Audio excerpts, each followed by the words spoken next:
The Adventures of Thomas is not coming out, and I don't know why people still think it will either. It was 2009 when rumors of a new Thomas movie hit the internet. But not just any new Thomas movie. This would be a realistic Thomas movie. What are you doing? Oh my God!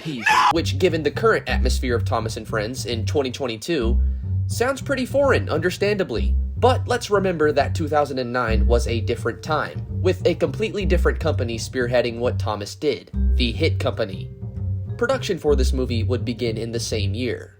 And though there was no loss of anticipation even now, the movie was delayed constantly. At first it was scheduled for a late 2010 release, then being pushed back to spring of 2011, then again to a 2012 release. This sadly became pretty problematic since Mattel would acquire the Thomas & Friends brand in 2013, and following this, any production was then cancelled. There was, however, still rumors of a 2013 or 2014 release. These, however, were just that though, rumors.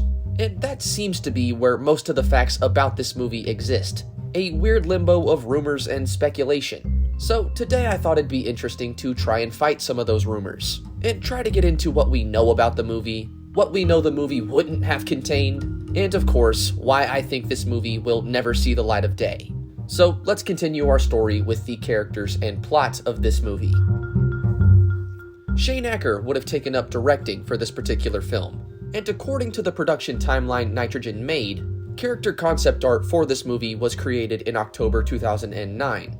One of the few things we actually know about this movie is what Thomas would have essentially looked like, and that is this. These renders were made by Nitrogen Studios as either tests, potentially promotional material. It's really not 100% what these are besides renders, but from what we can tell, the design follows the E2 basis very closely. Of course, with a little bit of added Thomas pizzazz. This doesn't affect much, but I thought it was a sweet note. Before departing the Thomas & Friends brand as a thank you to fans, Nitrogen Studios rendered this same engine in a LBSC Southern livery. A honestly kind and cute send-off to what was probably a lot of wasted effort.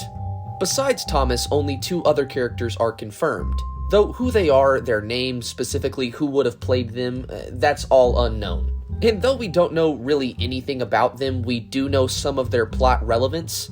If we go to the wiki, and hold that note, we're coming right back to that point, but again, if we go to the wiki, we can read that the film itself would have taken place in London during World War II, and revolved around a boy who had drifted apart from his father.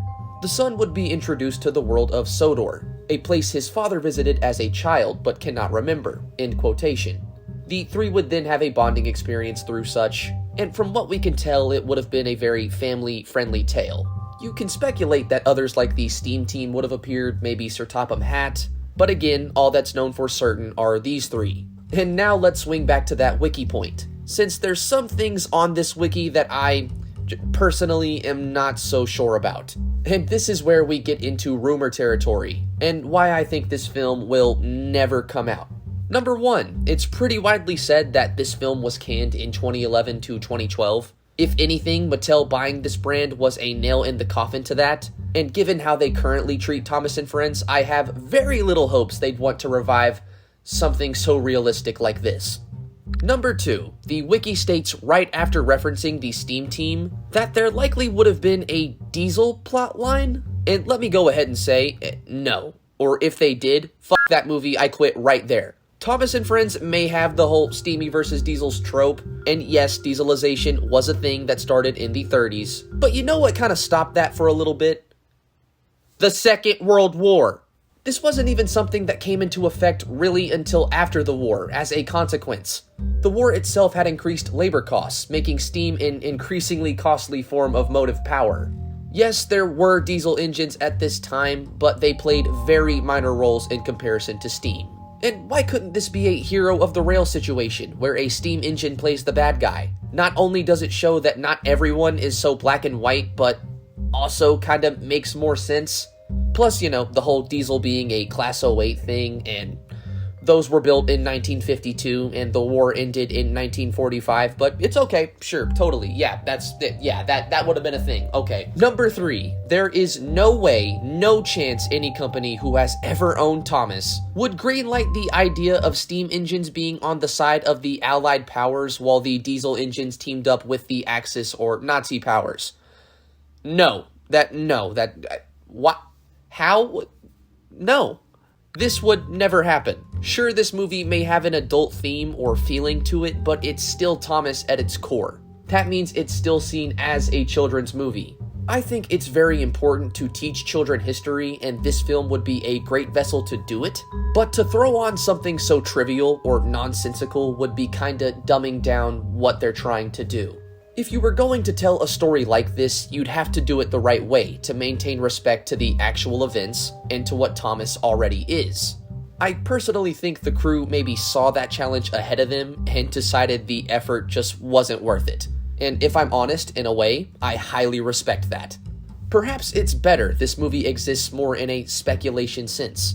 If the diesel parts I just referenced really are true, I can't imagine this film appealing to anyone. It would be interesting to see Thomas in a real-life setting, sure, but we kinda can already do this in other ways.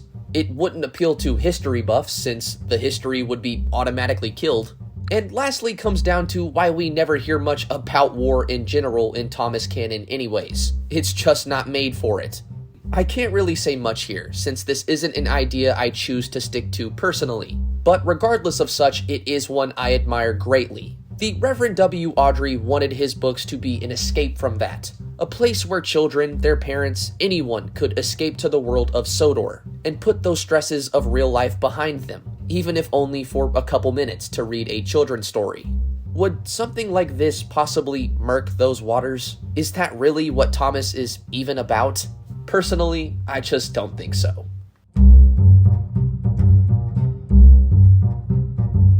Oh my fucking god, there's a new one. So I probably don't have to tell you about the new Mark Foster Thomas movie that's apparently coming soon.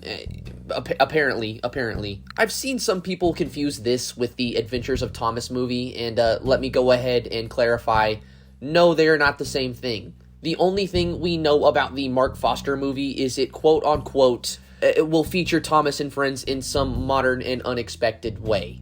It is similar through the fact that the only character we have confirmed is Thomas, and given that, again, both kind of exist in a world of speculation, it only makes sense for those to get kinda crossed over. But apparently, this new Mark Foster movie is a completely new thing being made with him and Mattel. It is currently being worked on by Mattel Films, and personally, I think this is going to be a all engines go type movie, not really anything like that. I feel like Thomas and Friends the movie is more of a placeholder until they get something a bit more specific, but I could be wrong. We know next to nothing about this new Thomas movie, but I have seen some people mistake it for the prior and just wanted to make the distinction now. And just like I said with the first movie, all of the same points still stand. I really doubt they will, but on the chance they go a historic route, I hope they stick to that history accurately. And if they do choose to portray Thomas and Friends in that light, do it in a way that's not only respectful to the history, but to the initial idea the Reverend even had. But that's enough restating, I just figured I'd add that in so nobody got confused. You're welcome.